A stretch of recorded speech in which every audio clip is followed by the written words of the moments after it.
mainstream comic books needed the stamp of approval, which would say the Comics Code Authority on it in order to be published. And this was due to Senate hearings about the link between juvenile delinquency and comics.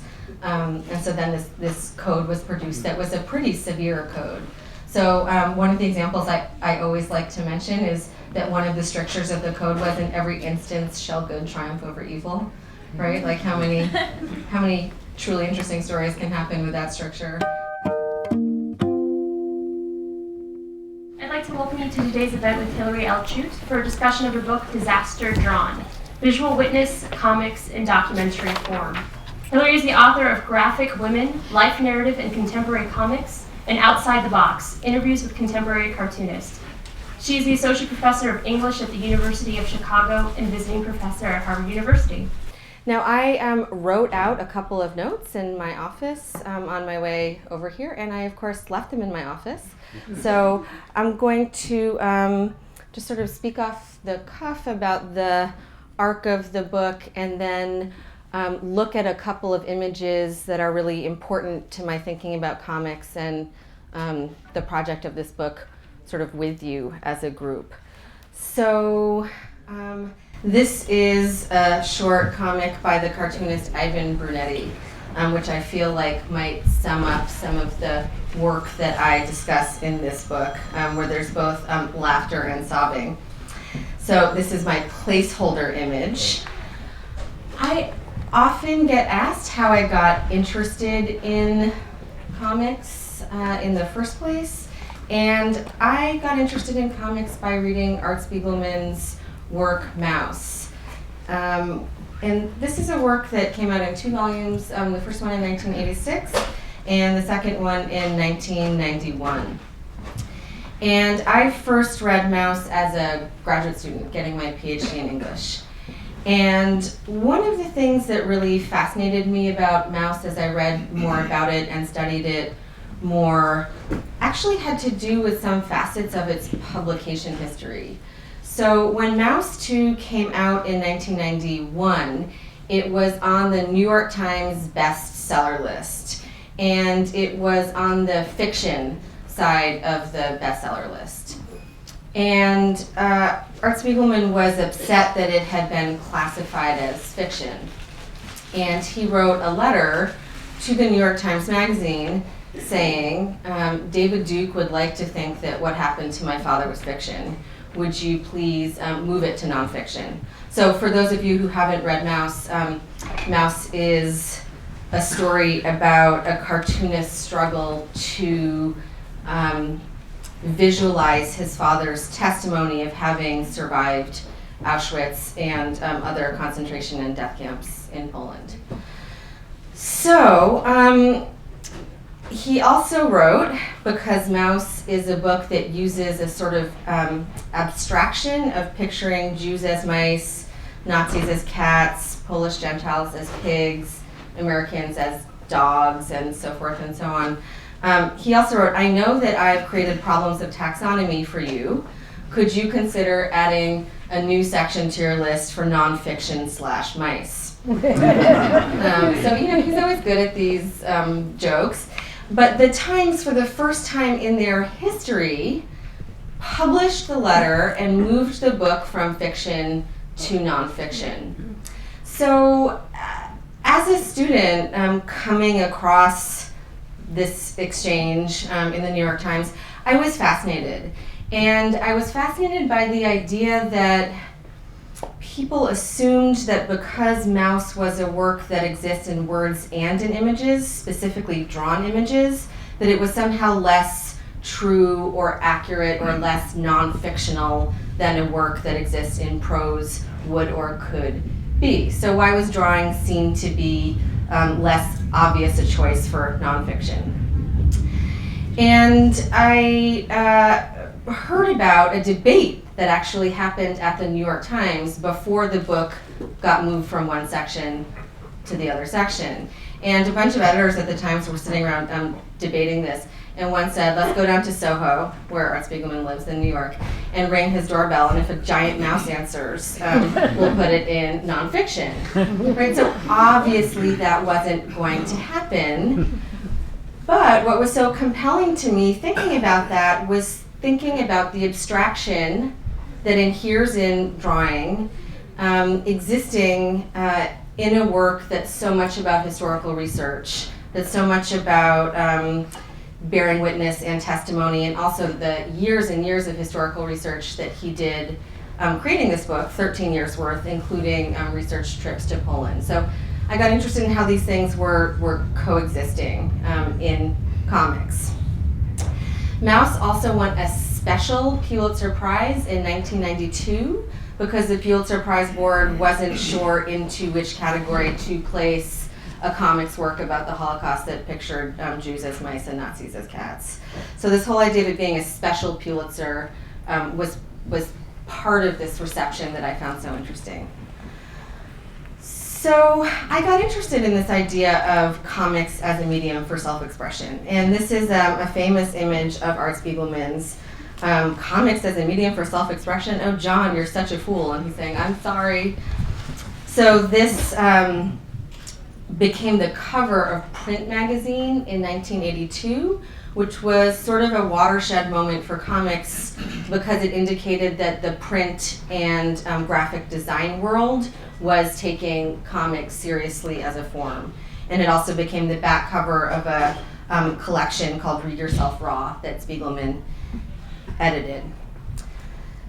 So I started looking not only for more comics that were about self-expression, but specifically for more comics that were about self-expression and war.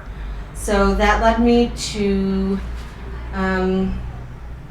try to track as many comics as I could that were about bearing witness to world historical conflict and specifically war. And then in writing this book, part of what I wanted to do was to propose a longer trajectory for this idea of comics of witness and hand-drawn images that bear witness to disaster than we're necessarily used to having for comics. So to me, what interested me about comics was that it was such a narratologically and aesthetically sophisticated form. And at the same time, in all of the examples of comics I looked at, it was always a form that cared about circulation, that cared about the idea of comics as a democratic art form, that cared about accessibility. So it was this sort of mix of sophistication and accessibility that really attracted me to comics. So for this book, one of my big categories was print and print circulation. So I start the book historically with the printmaker Jacques Collot, who did a series of 18 etchings about the 30 Years' War called The Miseries and Misfortunes of War, which came out in 1633. So I'll just go through a few of these examples really quickly and then pause on the three contemporary cartoonists whose work I discuss in the book. I also got very interested in this book in Francisco Goya's Disasters of War series, which has been such a big influence on contemporary cartoonists. So this is a series of numbered etchings. There are 83 etchings in this series. And as with the Jacques Collot, these are circulating print narratives that are also serial, that are numbered and involve words and images, and that are made by hand. They're etchings as opposed to drawings. I also got interested in the wordless novel tradition, also known as the woodcut novel tradition, which was big in the US in the 1930s, a little bit in the 1920s.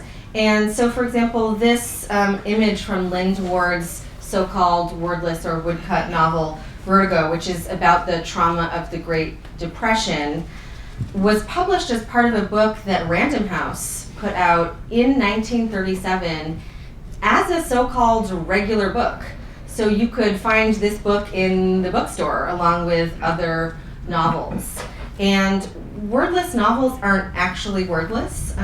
They're often words carried on signs. They tend to come out of a socialist tradition, so there are a lot of scenes in these books, for example, of union protests. They are wordless in the sense of there's no dialogue. And they were always printed with one image on a page, and actually one image on each leaf. So there's a lot of page turning that has to happen to get to the next image.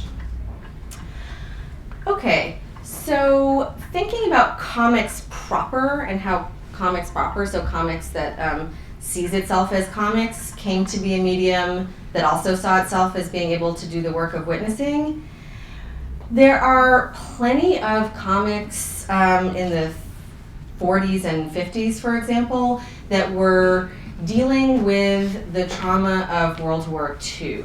But all of these comics, aside from the ones that are educational, are fictional comics. So, for example, there was a lot of mushroom cloud imagery in comics, but there were practically no stories, I mean, none that I know of, that had anything to do with bearing witness, for example, like one of the works I'll discuss does, to being an atomic bomb survivor. So these are all sort of genre plot lines. And so here we have Superman filming an atom bomb test in one of these Superman comics from the 1940s. What struck me in looking at a bunch of these comics is that they're all about the act of witnessing, even if witnessing historical reality isn't something that's happening in the pages of the comic. So I love that it's Superman filming an atom bomb test here. So a lot of these works are thematizing witness, even as they're not quite getting there themselves. So now I think I'll turn to showing a few images from the three contemporary cartoonists covered in the book, and those cartoonists are Art Spiegelman, Keiji Nakazawa, and Joe Sacco. So one of the things I wanted to do in this book was to write about the origins of mouse. So how did this famous work that came to define what people think of as a graphic novel come into being? And not that many people who have read the book version of Mouse may be aware that there's a 3-page version of Mouse that was published in an underground comic book called Funny Aminals, with the M and the N reversed, that came out in 1972. So I wanted to show you this page and to talk a little about this page. So when this work came out, there basically wasn't anything like this to compare it to. So as with the later work, Jews are mice and Nazis are cats. But here, Spiegelman doesn't name his father in the story, although I don't know if this is really working that well. The transmission, it's not working at all. The transmission of testimony becomes the frame narrative. So the father's putting the son to bed, and then he starts explaining his past. Another feature of this first page of the 3-page Mouse is that it's explicitly engaging with popular imagery about World War II. So you can see that the first panel, the so-called splash panel, so the kind of big panel that would introduce a comic story and sort of condense and sum up some of its ideas, is actually drawn as a photograph, or drawn to be a drawing of a photograph, as we can tell by the fact that it has photo corners attached to it. And this image, which also has this little arrow pointing to one of the mice, and it says Papa, is a reference to the Margaret Bork-White photograph of the liberation of prisoners at Buchenwald, which is an iconic photograph that was first published in Life magazine. So Spiegelman's father was never at Buchenwald, but part of what Spiegelman is signaling that he's doing here is that he's showing us how difficult it is for a second generation survivor to visualize, to even imagine what his father had been through. So he's grasping at straws, he's thinking of popular circulating images, and he's filtering his own father's experience onto those images. Okay, so Maus came out in 1972, and it wasn't a hit.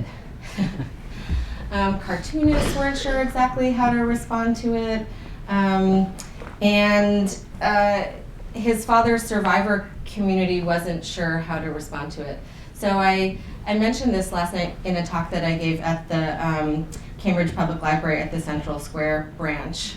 So for some of you, this might be a repeat, but I always found it kind of telling that cartoonists didn't know what to do with this, so they complimented his rendering of mice. And you can actually see that he's quite involved in getting texture in the story, like on the coat of the Nazi. So from cartoonists, the response was basically like, nice mouse, man, like good job on rendering that mouse.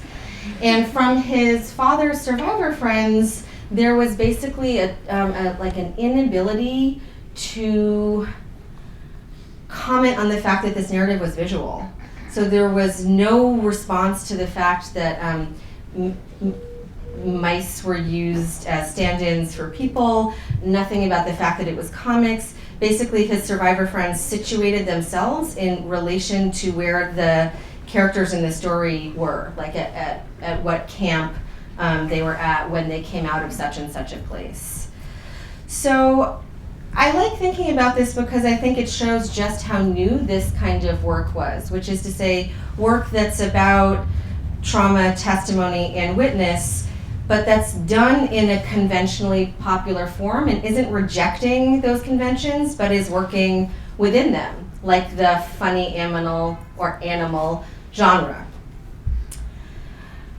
Another thing I got very interested in is the fact that when Spiegelman decided to do Maus, he was inspired by post-war pamphlets that his parents had that had been published right after the war. So this one is from a pamphlet that is called Ravensbrück, and it came out in 1946, and you can see there's a translation there.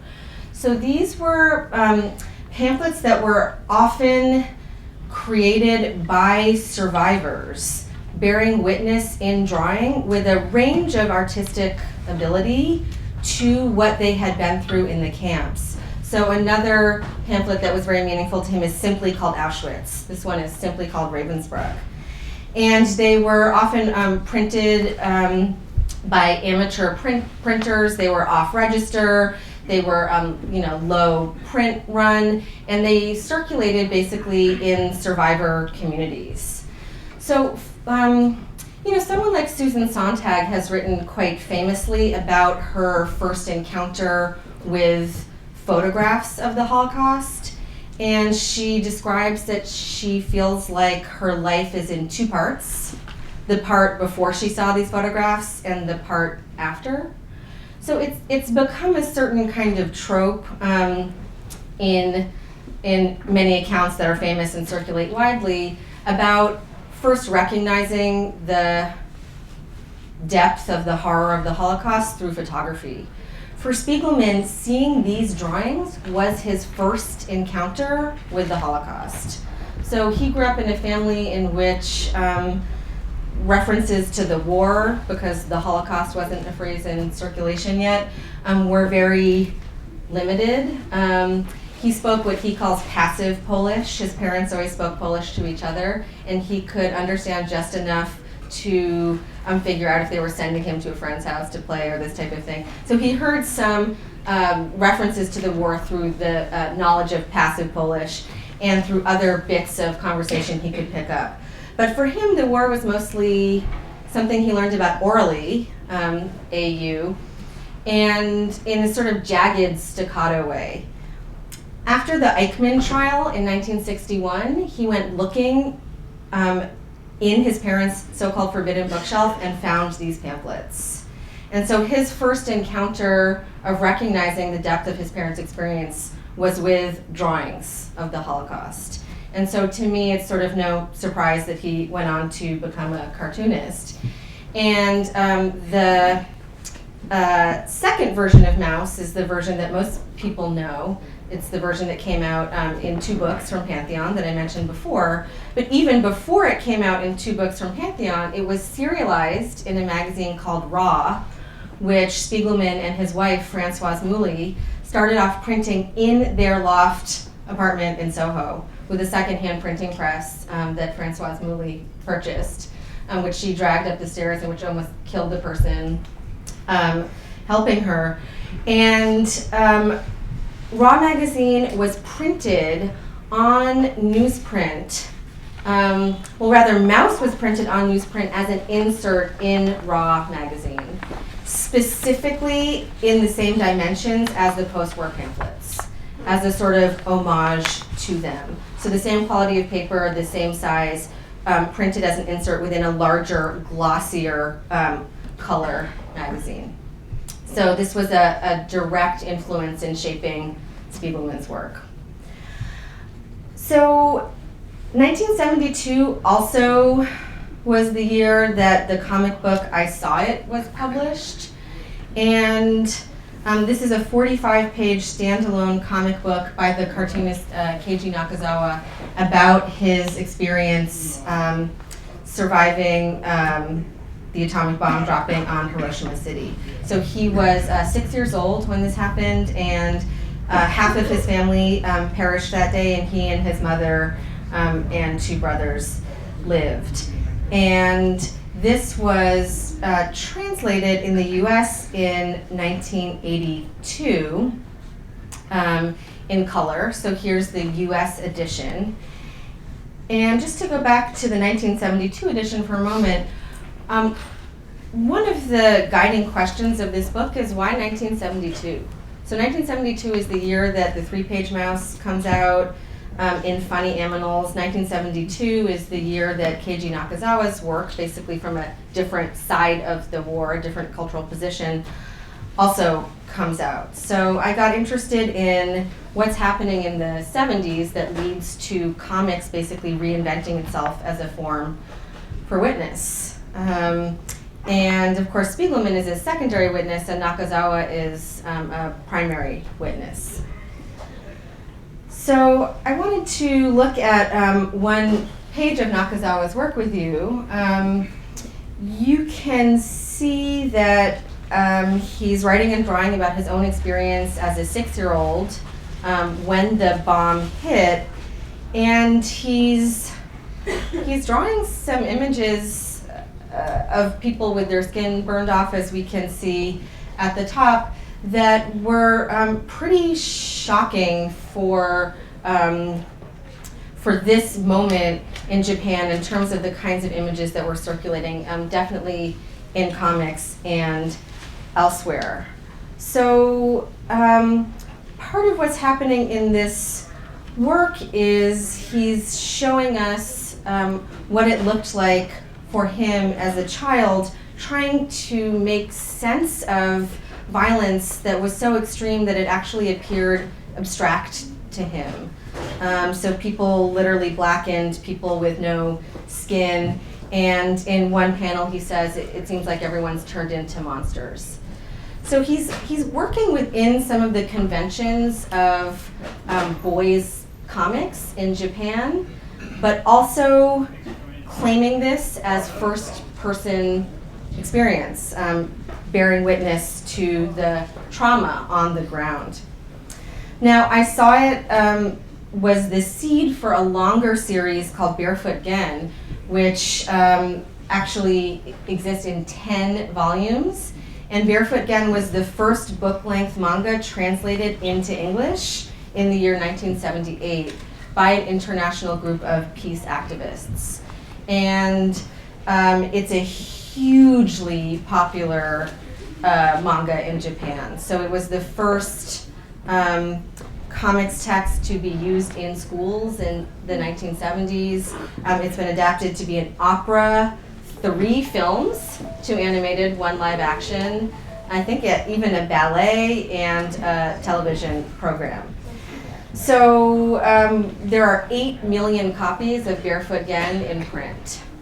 And the fact that it was the first manga translated into English, I think also shows us that the roots of a lot of comics are in a sort of disaster or trauma narrative, which we also see with superhero comics, right, which are all about disaster, but this is in a different kind of vein.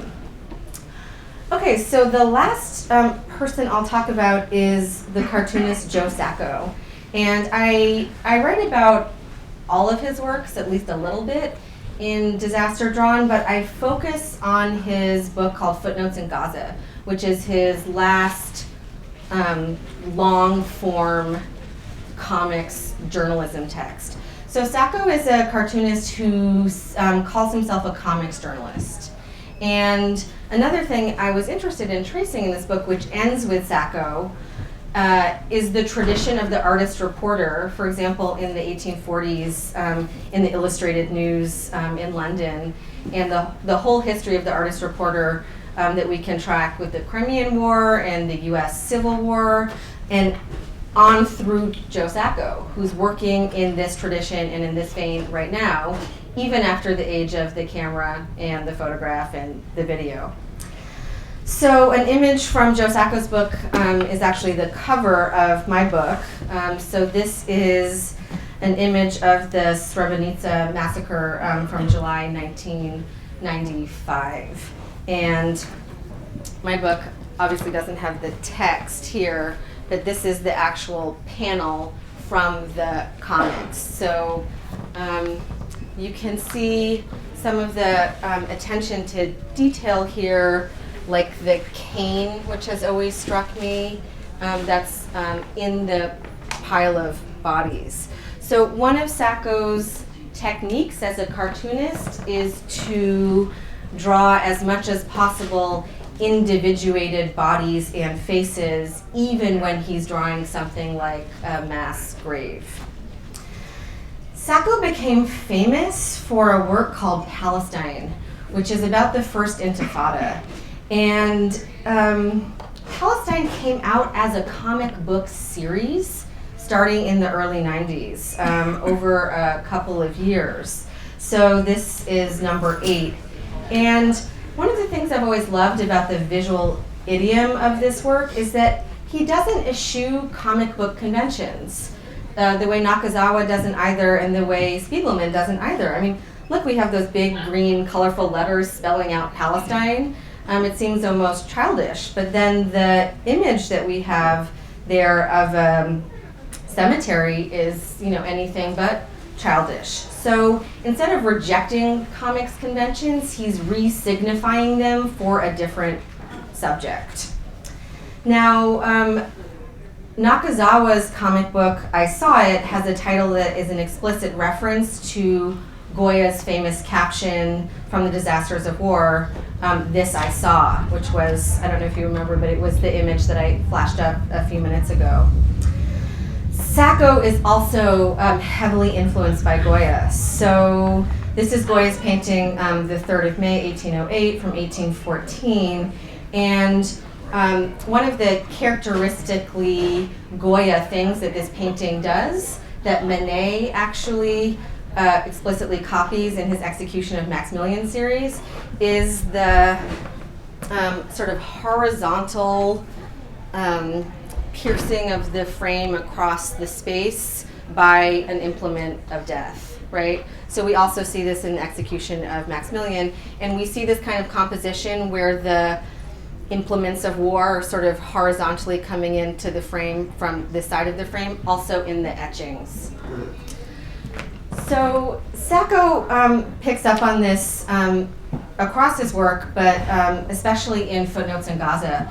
So here's where I'll end.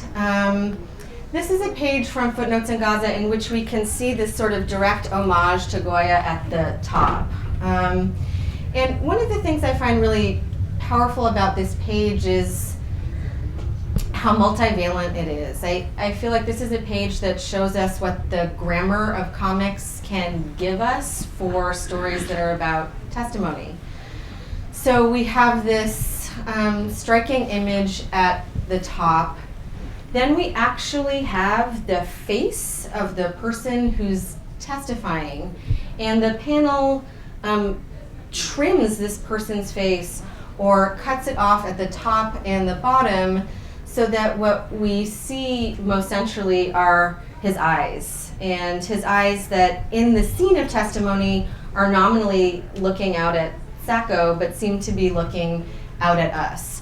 So one of the key things that Sacco does is not simply to present the testimony, but to present the scene of eliciting the testimony as a reporter and as an interlocutor. And then at the bottom of the page, we actually take on the optical view of this person who says, I was reciting the Quran. So he was one of very few people to survive who were lined up against a wall and shot. So it was miraculous that he survived. I was reciting the Quran and my spirit went all the way up to the sky. And so then the comic flips perspectives, and instead of picturing his face, we're suddenly in his optical perspective as he's narrating it, going up into the sky and looking down at his own body. And then we flip back to an external perspective that's picturing his body in space. So comics is able to both give us the optical view of the person who's testifying, and it's able to picture that person's body in space in ways that I think make it a powerful form for witness and testimony. So I will stop there, and I'm happy to take any kinds of questions. Thank you. So you had this great throwaway line like 10 minutes ago where you said superhero comics are about disaster. And I thought that was super interesting. Can you talk more about it? Sure. So there has to be a disaster for superheroes to solve, right? Otherwise, there's not that much conflict. One way to answer this that maybe is a little bit more considered is I've actually been really interested in how many superheroes are created out of a sort of twin fear and awe of radiation. So, I mean, think about this, like Spider-Man, one of the most famous superheroes ever, right? The reason he becomes this person with these spider powers is because of radiation. The Hulk, right? The reason he becomes that person with powers is because of radiation. Buck Rogers was a famous comic strip before it became all sorts of other things, including a TV show. Buck Rogers, also his story based on radiation. So that could be a disaster waiting to happen, and sometimes it is. So I would say that there are a lot of creation stories about how superheroes got to be superheroes that are premised on some sort of disaster that they're overcoming. Does that make any sense? Okay. Yes? I know that you've written about women's role in comics, and I noticed that these three artists are men that you focused on here. And I was wondering if you could speak to the use of violence in comics written and illustrated by women, like recent ones like Bitch Planet and Monstrous, and some of that development. Isn't that you? Yeah. Well, maybe you should speak to it. Yeah. I recognize you, sorry. That's all right. Oh. Do you Yeah. want me to answer this question? Yeah, you should. Oh, okay. Since you're the creator. Oh, all right. Yes. Okay. Now I wasn't. Sorry. Sorry. I just would feel so ridiculous saying anything about your work. Although I am actually interested. I'm not actually deliberately trying to throw this from me, but I am actually interested in your ideas on violence and comics. So, I mean, we can tag team this if you want. But Sure. Yeah. So. I'm open to talk about anything, but I feel like if you're here, I shouldn't be talking about your work when you could be. Okay. I am the creator of Monstrous. Nice to meet you as well. And so your specific question was about the visualization of Yeah. violence in comics. And With women protagonists and victims, but also protagonists. well, I mean, part of the problem is we have a long tradition, and you can, jump in on this too, but we have sort of a long tradition now in within comic books, within the genre, within the medium, of seeing stories in which women are, in the same ways that we see across popular media, how they are often subjected to violence in order to further the stories of men. So we have a term that was coined by Gail Simone called women in refrigerators. I have a student writing a BA thesis about this. And so who's familiar with that term? Women in refrigerators. Yeah. So who wants to elaborate on what that is? Yeah. Okay, so I think you should. Yeah. Well, I forget this isn't a classroom. All right, so so the term basically is in response to, I think it was an issue of Green Lantern. Was it? I don't know actually Okay. about the Green Lantern. So, well, anyway, it was a comic book issue in which a hero comes home and finds that his beloved wife/girlfriend has been viciously murdered and stuffed into a refrigerator. And it's a plot point. Her death is absolutely meaningless, except as a way of propelling him forward. And if you look at most forms of popular media, whether it's in comics or in television or film, this is the case where a woman dies, or is raped, or is tortured, or violated in some way, and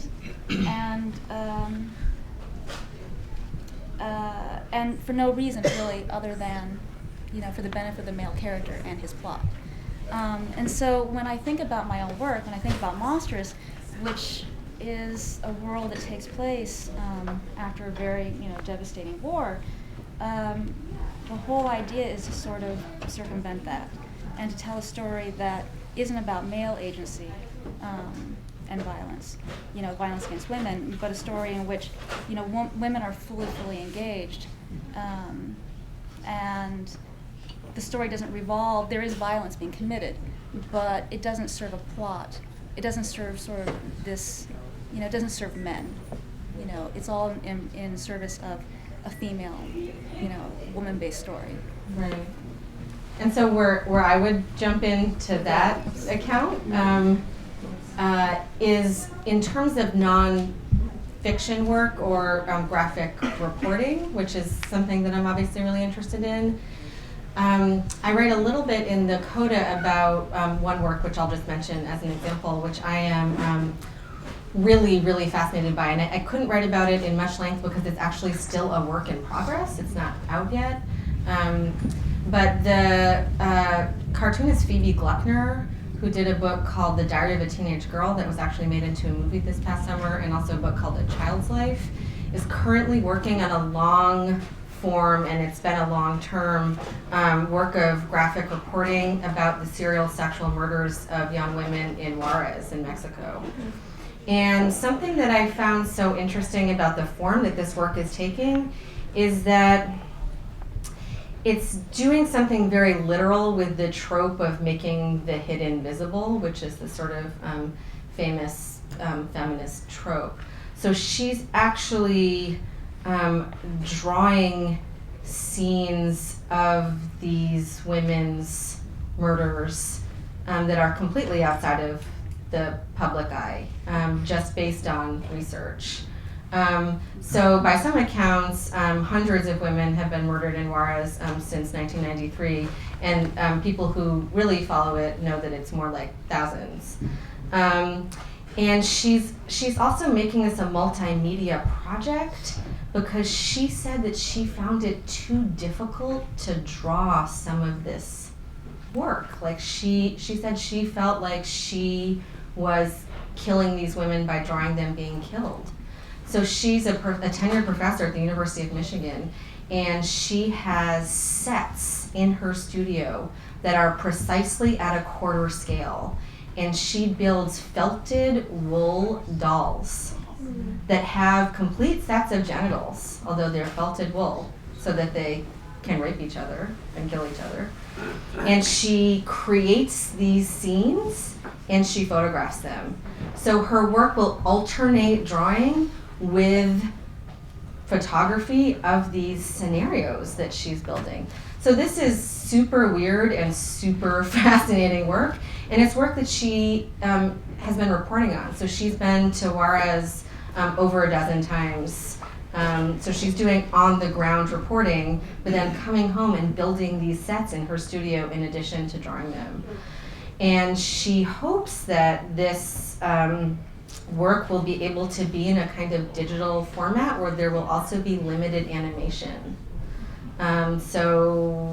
Sculpture, drawing, photography, animation, I think this work is going to be incredible.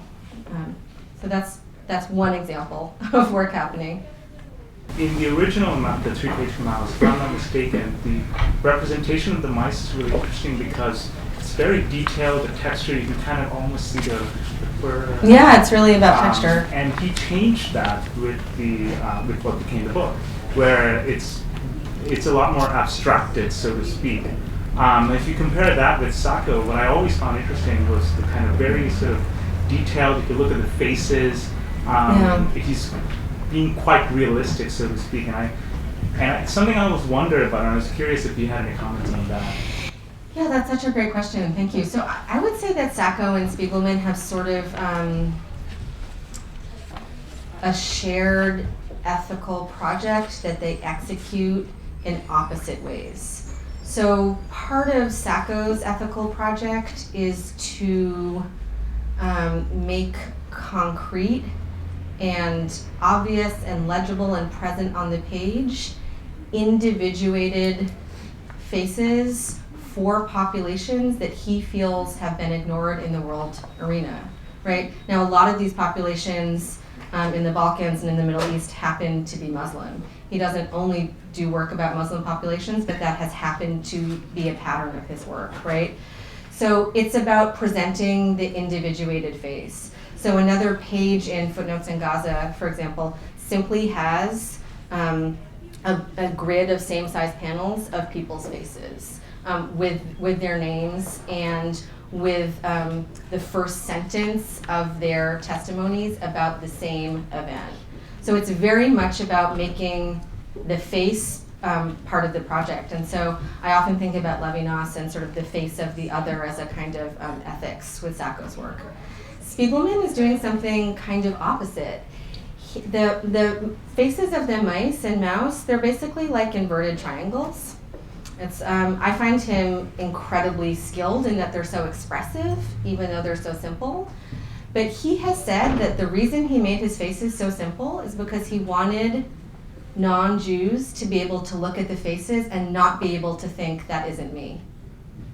He wanted to make the faces as simple as they could possibly be in order to elicit a kind of identification and a sort of circumventing of thinking about a represented group as another. So one is deliberately abstract and one is deliberately detailed, but they're both about a certain kind of reckoning with violence and history. Two related questions. The first, since you were mentioning radiation, I'm in the middle of reading Voices of Chernobyl by Alex Gavich, the recent Nobel Prize winner. I was just curious if you know of any comics in relation to Chernobyl. And then the related part of that, because that's a fascinating book, by the way. I really recommend it. And then the second kind of question coming off that is about comics and translation. And I wanted to get some thoughts around comics and translation, since when comics are translated, you get the visual the same, at least the ones I'm familiar with. I'm wondering to what extent you think even the visual times is not universal, but are there problems of translation around the visual as well as the text? I was wondering. And I had for me, a really fascinating experience of reading Jason Lute's comics only in German, because I was living in Berlin at the time. So it's written in English, but taking place in Berlin, and then reading the weird translation and trying to make it into kind of Berlin jargon at the time, even into German. So it just felt kind of really displaced, even though it's in the right place. So I was just wondering if you had thoughts about comics and translation.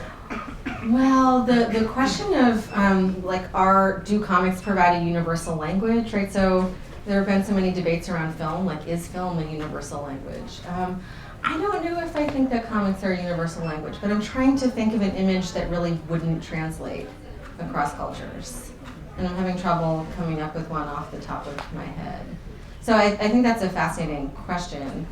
In terms of the actual language and translation, there's so many issues around translation in comics. So, I mean, especially the translation of Japanese comics for an English language context. So there's a lot of work that goes in not only to translating, but to flipping the pages and flipping the panels. And so I've been interested in tracking some of that, especially some comics that have recently come out in Hebrew, like Rutu Modan's Exit Wounds. So when it was published in an English language version, they flipped most of the panels, but not all of them.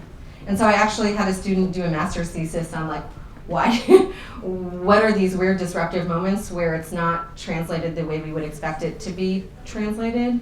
So I think that's a real issue, because not only does one have to re-letter what's within the space of, say, the speech balloon, but one has to deal with issues like the direction of reading.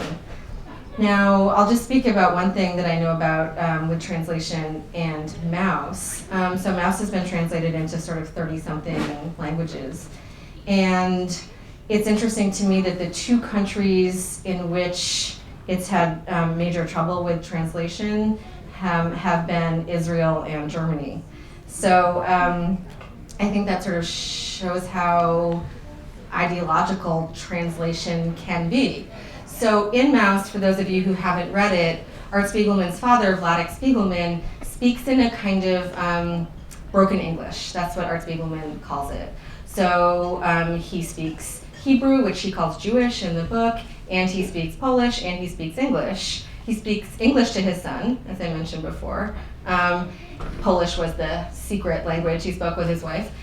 But it's a kind of broken English. And this is a key feature of Mouse, is Vladek Spiegelman's language, because this is a book about a conversation, basically. So this is a book about a father and son addressing each other. And so how he speaks is not sort of incidental or coincidental. Now, in the German version and in the Israeli version, there was the same issue, which was a kind of fear of representing Vladek Spiegelman as a kind of greenhorn. So in Israel, they said, we can't translate this because he'll just seem like a greenhorn, like he'll seem like a loser, basically. So we don't want to do this. And Spiegelman is always putting up a fight. And in Germany, they said, if we translate this into German, we'll get roasted for having portrayed him as this kind of greenhorn who can't speak. So it was sort of the same issue in both countries. And so Spiegelman had to hire a new translator for the German version. He said when he got the first version back, it was like Vladek was a hip Berliner. And he said that was the opposite of what his father really was. But it was sort of pushing translators to actually translate the broken English into a broken other language. So I'll keep thinking about the question about the translation of images, but there's my... And Chernobyl, do you know it? And Chernobyl. Right, I actually don't know of any comics specifically about Chernobyl, but it's interesting to me that there are already comics about Fukushima. So, and there are also actually a surprising number of comics about U.S. military and scientific bomb building. So there's a book called Trinity, for example. There are a bunch of sort of histories of the Manhattan Project in comics form. So I feel like comics and nuclear power, comics and radiation, this is a big area actually. And I don't know of one about Chernobyl, but I wouldn't be surprised if one comes out soon. Thinking back, there was a time in the 50s when the Comics Code Authority came down like gangbusters on violent imagery in comics, and how far we've come from that time. So I'm wondering, in recent times, if you could comment on any sort of political reactions that have arisen in some of the comics that have appeared lately, or if there haven't been any. Yeah, that's a great question. So for those of you who don't know the reference, in the mid-50s there was a censorship code for comics that was instituted, and so mainstream comic books needed the stamp of approval which would say the Comics Code Authority on it in order to be published. And this was due to Senate hearings about the link between juvenile delinquency and comics.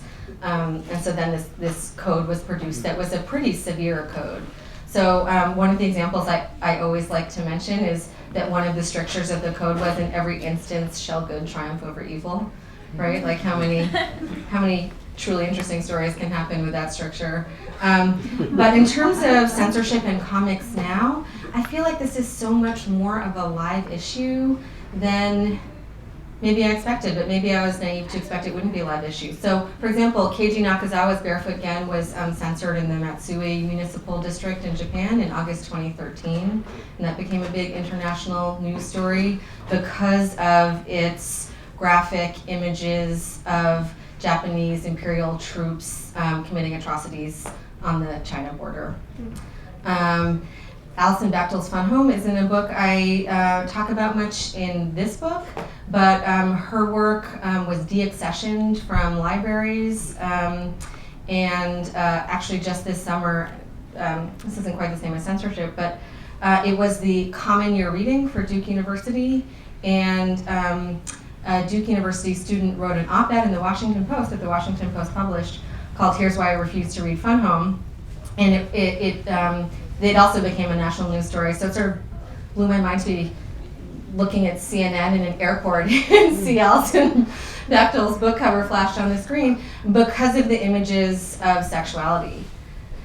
So Mouse was censored in Russia last year, and that was because of this swastika on its cover. So I think it's worth remembering that and I'm saying this for myself, not to you, but part of comics' power is how it traffics in certain icons. And that's part of what makes it so compelling, but on the other end, that's part of what can make it so disturbing. So there's a swastika on the cover of Mouse, and reading it on the subway, one of the 25 times I've read it, you still hope everybody knows what you're reading and they don't think you're just reading a book with a swastika on the cover. Spiegelman fought really hard for the swastika when it was translated in Germany because there's a prohibition against the swastika in Germany.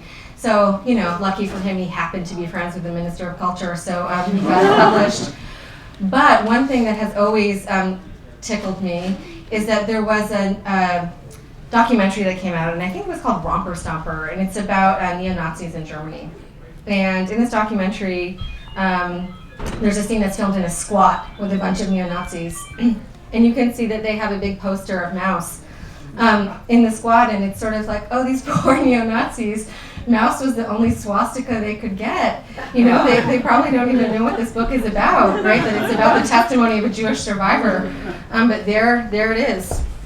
So it's an interesting issue. Thanks for asking. In this this stew that you've just made with this book, does political cartoons or editorial cartoons have a place?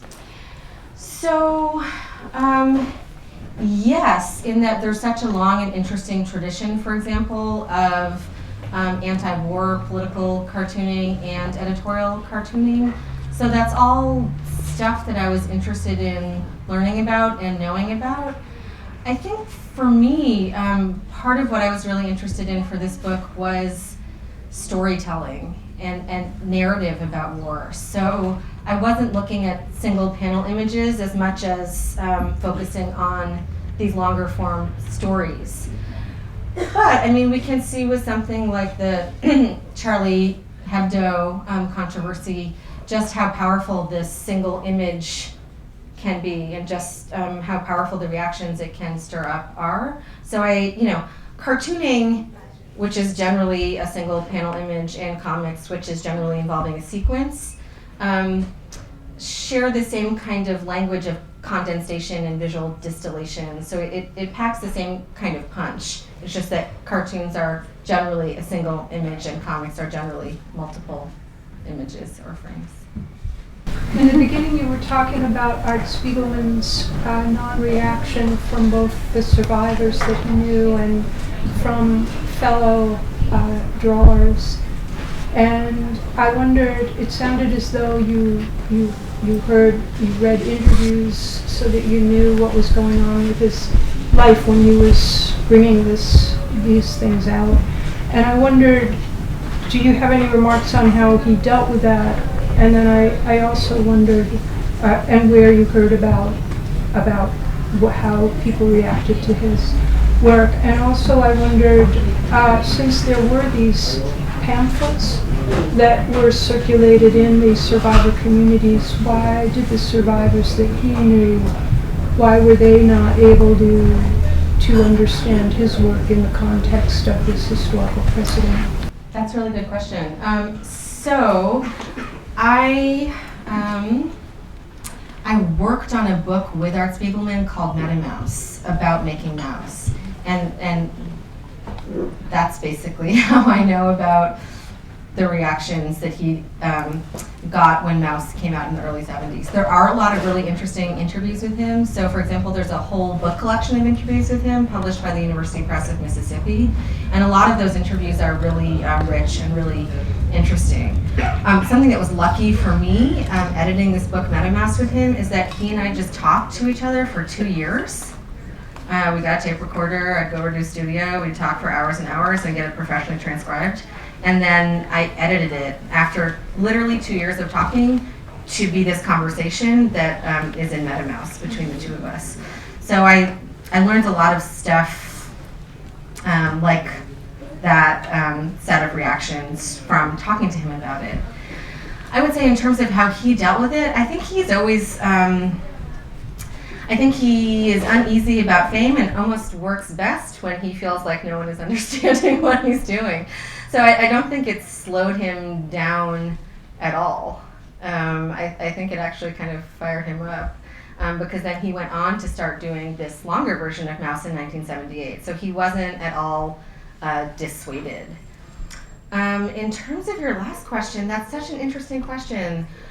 I think I would have to say that it's probably the mice and the cats and the whole animal metaphor in the 3-page mouse that made it seem so visually foreign as to be something not to comment on. Because the whole archive of survivor drawings, and actually it's worth saying non-survivor drawings, which I've learned more about from his archive and is a part of this book, I think really was a tradition that a lot of survivors did know about. And that was important to them. So I would say the new factor is the animal metaphor. Thanks for that question. Thanks everybody for coming. I really appreciate it.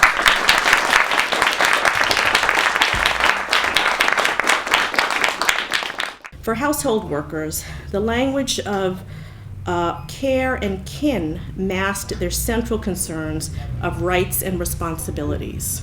As Carolyn Reed, who became a national leader in the movement, put it, "I don't need a family, I only want a job."